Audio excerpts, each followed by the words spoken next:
Et autre sujet d'actualité, l'armée syrienne continue d'avancer sur la province de Raqqa, contrôlée par l'organisation État islamique, une opération militaire décisive. Reportage. Sur les terres de la plus dangereuse organisation terroriste, État islamique, nous traversons la province d'Araqqa avec l'armée syrienne en route pour attaquer la capitale de l'organisation islamiste et reprendre une base militaire stratégique. Pour cette tâche difficile, l'armée a déployé une unité d'élite, les Faucons du désert, spécialisée dans les combats en zone désertique qui comprend une combinaison de soldats et de volontaires natifs de ces lieux à la nature hostile.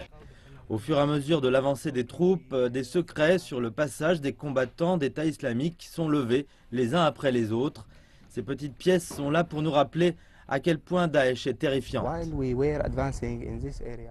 Alors que nous avancions dans cette zone, nous avons trouvé une pièce creusée dans le sol et nous y avons découvert 2 fillettes enlevées en Irak pour servir d'esclaves sexuels. Nous avançons sur la ligne de front où les combats sont intenses.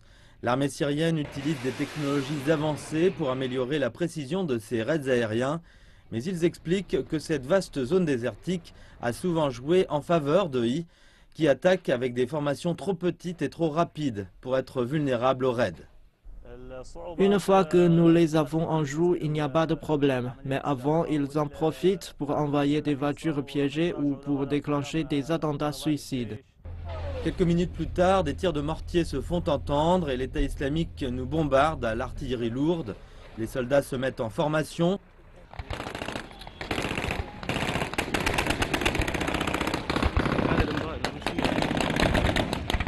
Nous nous réfugions derrière un véhicule blindé. L'État islamique envoie alors une voiture piégée qui vient vers l'armée, mais celle-ci réussit à la stopper à temps. Peu de temps pour souffler ici, le soleil brûlant est difficile à supporter, mais c'est tout de même plus sûr que la nuit. Après un peu de repos, les soldats continuent leur avancée. Ces jeunes hommes avancent vers le grand combat que le monde entier attend. EI va-t-il perdre sa capitale et le groupe radical va-t-il s'effondrer en Syrie? Seuls les prochains jours le diront.